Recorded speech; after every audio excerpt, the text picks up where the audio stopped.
బల్దియా పరిధిలోని సమస్యలపై దృష్టి పెట్టింది తెలంగాణ ప్రభుత్వం. మూస పద్ధతిలో పనిచేయడం మానుకోవాలని అధికారులకు గట్టిగానే వార్నింగ్ ఇచ్చింది. అవసరమైతే చట్టాలను మార్పులు చేసి రోడ్ల నిర్వహణను ప్రైవేట్ ఏజెన్సీలకు అప్పగిస్తామని అంటున్నారు మంత్రి కేటీఆర్.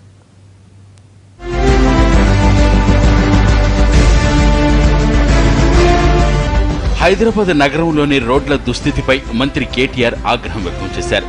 ప్రజలకు కనీస సౌకర్యాలు ఇవ్వాల్సిన బాధ్యత జీహెచ్ఎంసీపై ఉందని, వసతులు లేని నగరం ప్రపంచ స్థాయిని ఎలా చేరుకుంటుందని అధికారులను ప్రశ్నించారు. జీహెచ్ఎంసీ పరిధిలోని వివిధ ప్రభుత్వ శాఖల అధికారులతో మర్రి చెన్నారెడ్డి మానవ వనరుల కేంద్రంలో సుదీర్ఘంగా చర్చించారు మంత్రి కేటీఆర్. నగర రవాణా వ్యవస్థ బలోపేతానికి యూనిఫైడ్ మెట్రో ట్రాన్స్పోర్ట్ అథారిటీని తిరిగి బలపరచాలని సమావేశం నిర్ణయించింది. రోడ్ల వ్యవస్థను గాడిలో పెట్టేందుకు టెండర్ల ప్రక్రియను ఉన్నత ప్రమాణాలున్న సంస్థలకు అప్పగించనున్నారు. ఒకటే నగరంలో, మన నగరంలోనే కొన్ని రోడ్లు అంత అద్భుతంగా ఎందుకున్నాయి, మరి మిగతా రోడ్లు ఇంత చండాలంగా ఎందుకున్నాయి? ఒక స్ట్రైట్గా నేను సగటు పౌరుడిగా నా బాధ చెప్తా ఉన్నా. కొన్ని రోడ్ల మీద అసలు మనమే తటాకాలు ఏర్పాటు చేస్తున్నాం.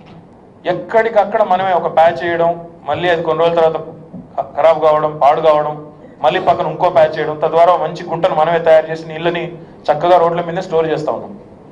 ఈ పరిస్థితి మారాలంటే, ఈ పరిస్థితి పోవాలంటే ఒకటే నగరంలో ఉన్న ఈ వ్యత్యాసం, కొన్ని రోడ్లు ఎందుకు అట్లా తలతల్లాడుతున్నాయి, ఎందుకు బ్రహ్మాండంగా మెయింటైన్ చేయబడతా ఉన్నాయి, కొన్ని రోడ్లు ఎందుకు ఇంత ఇబ్బందికరంగా అసౌకర్యంగా మారినాయి, ఈ విషయంలో కొంత ఆత్మశోధన జరగాల్సిందే. దయచేసి హైదరాబాద్, సైబరాబాద్లలోని 221 జంక్షన్లలో ఫ్రీ లెఫ్ట్లు, యూటర్న్ల ద్వారా చేపట్టాల్సిన అభివృద్ధి పనులను 6 నెలల్లో పూర్తి చేయాలని జీహెచ్ఎంసీ సమీక్ష సమావేశంలో మంత్రి కేటీఆర్ నిర్ణయించారు.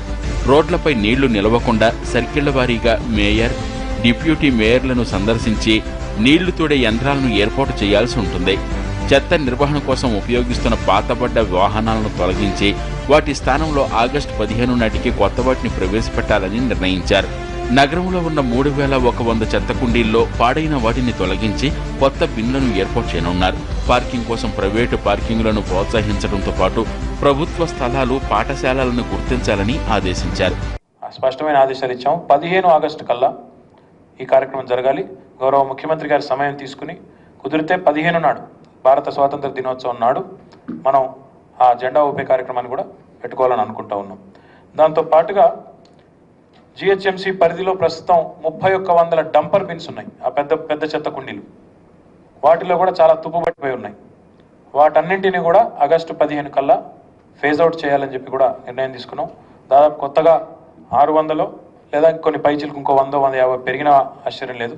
వాటిని కూడా కొనుగోలు చేస్తాము. పాత తుప్పుపట్టిన వాటన్నిటి, స్క్రాప్ అన్నింటిని కూడా వాటిని తీసేస్తాం, ఫేజ్ అవుట్ చేస్తాం. జీహెచ్ఎంసీ పరిధిలో LED వీధి దీపాలను ఏర్పాటు చేయాలని సమావేశంలో నిర్ణయించారు.